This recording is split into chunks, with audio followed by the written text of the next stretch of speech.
Even in a team effort, Jimmy Johnson falls this short of finding victory lane. Denny Hamlin is not leaving Joe Gibbs Racing anytime soon, and we're looking at some paint schemes today because Trackhouse is putting the fun in funded.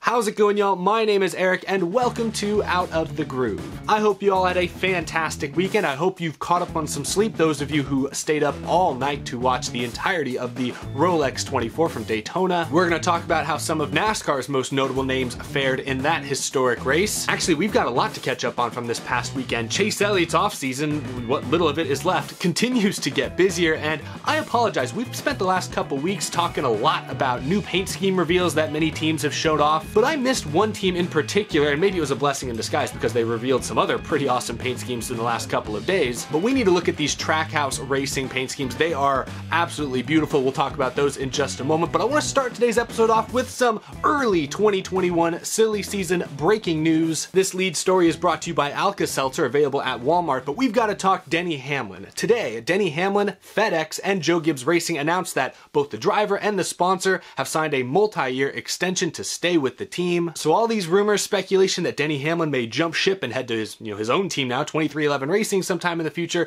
those can go away at least for the next several years. Denny Hamlin is staying with Joe Gibbs Racing and FedEx is staying on as well. They all announced that today. Of course, no details were given. We don't know if it's a 2-year, 3-year, 4-year, 12-year extension. It definitely is not. But yes, Denny Hamlin, the two-time defending Daytona 500 winner, is off the market before the season even begins. Let's talk about Denny Hamlin now. Denny Hamlin is 40 years old now, but he is coming off arguably the greatest statistical season of his Cup Series career. 7 wins, 21 top 10s, an average finish of 9.3, a career best for Hamlin, and Hamlin advanced to the championship for the second year in a row. So Denny Hamlin seems to be at the top of his game, and this shouldn't be too surprising. I like to cite this occasionally, but David Smith, Motorsport Analytics, has a chart. He's got a formula based on historical data that predicts when a driver's peak season will be. And when we look at this NASCAR Cup Series driver aging curve, you can see a driver's peak season is typically their age 39 year, which for Denny Hamlin would be last season when he put up those crazy numbers I just read out. Honestly, this chart almost perfectly lines up with Denny Hamlin's career so far because you see there's also some peaks there around age like 28, 31. In 2010, when Denny Hamlin blew up and won 8 races, finished second in the points, Denny Hamlin was 29 years old, right in the middle of that range. So assuming Denny Hamlin's career stays with a similar trajectory,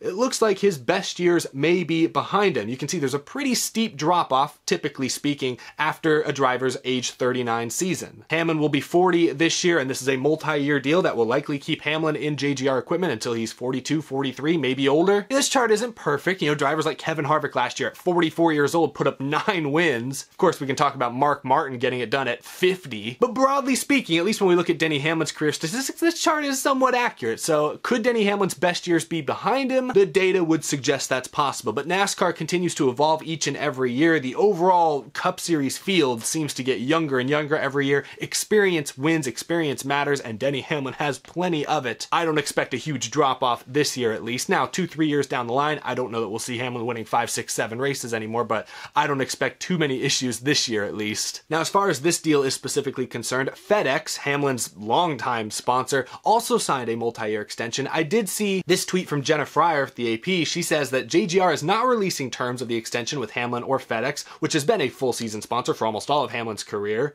It had been my understanding that FedEx did not renew for the full 36 to 38, but no terms released at this time. So, of course, that's not confirmed, but there's a possibility we will see some sponsors other than FedEx on Hamlin's 11 car this year in the Cup Series. Could we see Sport Clips? We've seen him drive their cars like an Xfinity. Maybe Domino's. He's done that Domino's pizza ad at the end of last year. Maybe Domino's comes back as a primary scheme. That'd be pretty fun to see Hamlin in a Domino's 11 car. I'm sure FedEx will still be the primary for the vast majority of the schedule, but they may not cover every single race as they have pretty much all of Hamlin's career, as Jenna Fryer notes right there. So something to be aware of. We might see some other 11 paint schemes schemes hit the track some point this year. Real quick talk about free agency. Denny Hamlin is one big name that's now off the market, but there are plenty other fan favorite drivers that are entering the final year of their current contracts, including Alex Bowman, who did sign only a one-year deal with Hendrick this last offseason, so he's got to get some results pretty quick. Kurt Busch, Brad Keselowski, of course, is a driver I'm watching. Matt DiBenedetto has said he's still making some progress on 2022 talks. I believe Martin Truex Jr., another JGR driver, is in a contract year, and I believe Ryan Newman is another notable driver who does not have a deal past 2021. A lot of speculation is that this could be his final full-time year in NASCAR, but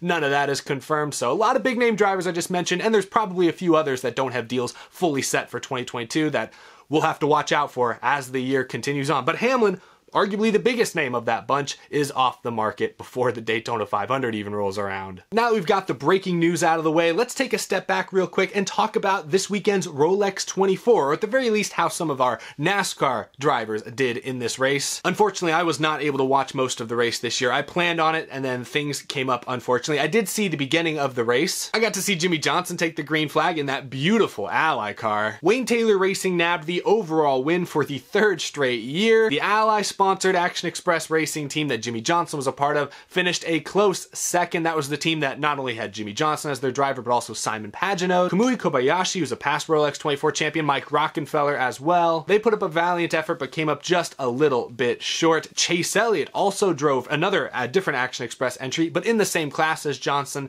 That team ended up finishing 6th out of the 8 DPI cars. That team had some mechanical issues that led to them going 22 laps down. Chase Elliott was behind the wheel for roughly 5 hours. Both he and Jimmy Johnson had plenty of track time through the day and the night. Neither Jimmy Johnson or Chase Elliott have much experience in these types of cars. Chase Elliott's a great road racer in the NASCAR Cup Series side of things, but this is a completely different type of car that he didn't get a whole lot of practice in before the weekend. So I thought it was interesting looking at something Nate Ryan from NBC Sports posted. He posted a rundown of all of the DPI class drivers' fastest laps for not only the race itself, but also over the whole weekend, including race and practice sessions. And you can see the NASCAR guys here. If we look at times from the race itself, the NASCAR guys are all near or at the very bottom. In fact, Chase Elliott was 25th. Juan Pablo Montoya was 24th. Jimmy Johnson, you see there, had the 22nd fastest lap. Allmendinger was 21st. Of course, that's an individual fastest lap. That doesn't account for different conditions. You know, some drivers would take over and they'd be faced with a lot of heavy traffic or different track conditions as the day and night wore on. Avery Hage here on Twitter posted the average lap times for all of these drivers. But once again, the NASCAR guys are near or at the very bottom. That includes Jimmy Johnson there. Chase Elliott bringing up the rear. Very surprised, honestly. Now again, unfortunately, I was unable to watch most of the race, but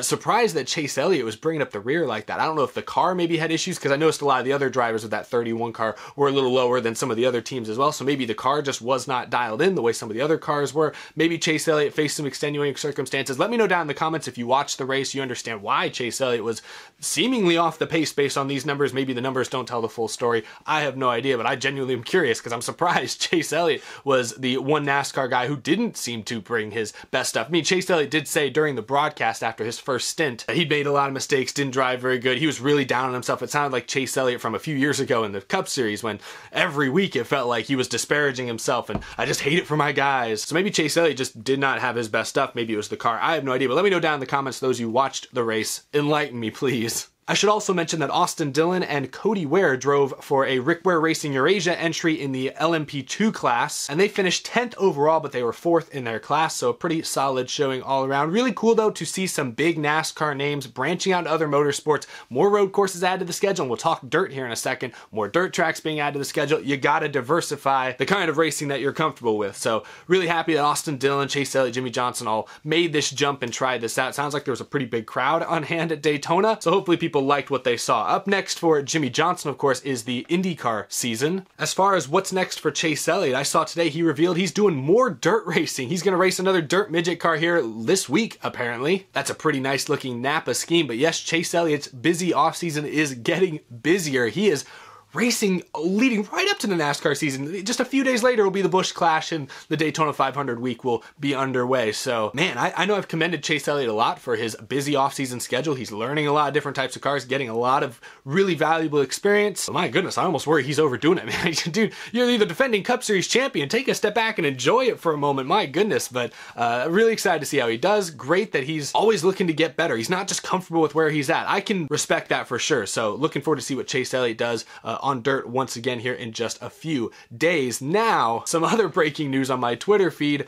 Pitbull will be the Grand Marshal for the Daytona 500 this year. He's everywhere. Living up to his nickname, Pitbull, as we talked about a couple weeks ago, has invested in Trackhouse Racing. He is a co-owner of one of NASCAR's newest teams, so Pitbull is fully invested into NASCAR. Pretty cool that he's going to be the Grand Marshal. Daytona's just a couple hours north of the 305 where Pitbull is from, so that's pretty neat. Speaking of Pitbull and Trackhouse Racing, let's wrap this episode up by talking about some paint schemes. Trackhouse, the team founded by Justin Marks, that's now co-owned by Pitbull with Daniel Suarez as their driver, they've released some bangers in the last few days. Let's talk about these paint schemes, my God, and the sponsors more importantly, because these are some new names. Let's start with the first car they revealed, iFly, the indoor skydiving place. I've never been. I've seen them before. They look pretty intense. They're going to be on the car for some number of races this coming season. This is a really nice looking paint scheme. A new sponsor as well coming into the sport. Red, white, and blue. I've seen a lot of people talking about the slash through the 99 logo. I really like that Trackhouse is doing something a little different and it matches the, the Trackhouse logo. I think that's really cool. Sorry, that's not really related to the paint scheme. But the red, white, and blue is nice. Every detail of this car looks fantastic. Big fan of it. I'm excited to see it beyond the render, of course. All these schemes we're looking at today are unfortunately just renders, but I'm sure they'll look good on the track as well. This looks nice. We're off to a great start.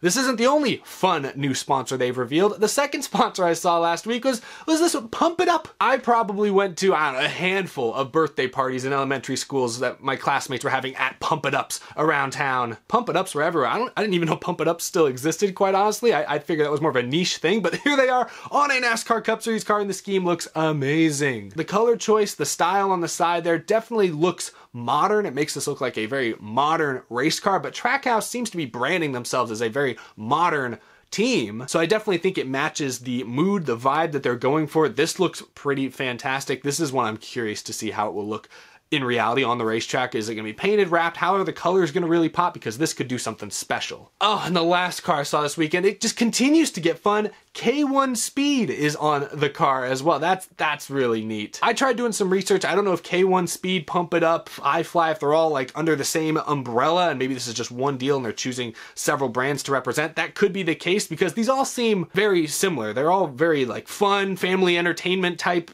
businesses, but I love seeing K1 on a NASCAR Cup Series car. I don't know what all else K1 actually does. I just know them for indoor go-karting, which is what they appear to be promoting here, but this thing is fiery. It's great. This one might be my favorite of the three. I really like the Pump It Up scheme, honestly, but I need to see it past the render phase. The render may be doing it too much justice. I'm still holding out on that one, but this K1 car, I can just tell, is going to look really good on the racetrack. I love it. Trackhouse bringing new sponsors, or at least one big new sponsor, to the NASCAR Cup Series. That's pretty freaking awesome. They've already brought Pitbull, a new investor, a new co-owner. That's also great. These paint schemes look fantastic. Let me know which of those Trackhouse schemes is your favorite. I think I got to go with the K1 Speed car, but it's a toss-up. They're all pretty equal. Love that this new team is bringing some fire to the racetrack here to start the year, but let me know which of those schemes is your favorite. We covered a lot of news today. That's all I've got. Thank y'all for watching. Be sure to subscribe if you are new to the channel. I'm super duper thankful for y'all. I was looking at my analytics this morning and January was the most subscribed month in my YouTube channel's history. So wow, thank you all so much. I'm glad so many people are getting excited, getting hyped for the upcoming NASCAR season, but I really appreciate the support. As always, I also appreciate the support from my tremendous Patreon supporters. Thank you all for continuing to support the channel each and every single month. I greatly appreciate it. Plenty more to come this week. This is really the final week of the off season. Like I said last week though, the off season's basically over. The Rolex 24 sort of symbolized that for sure, but we've got plenty more to talk about before Daytona 500 Speed Week rolls around, so stay tuned for a whole lot more. I'll see y'all in the next video.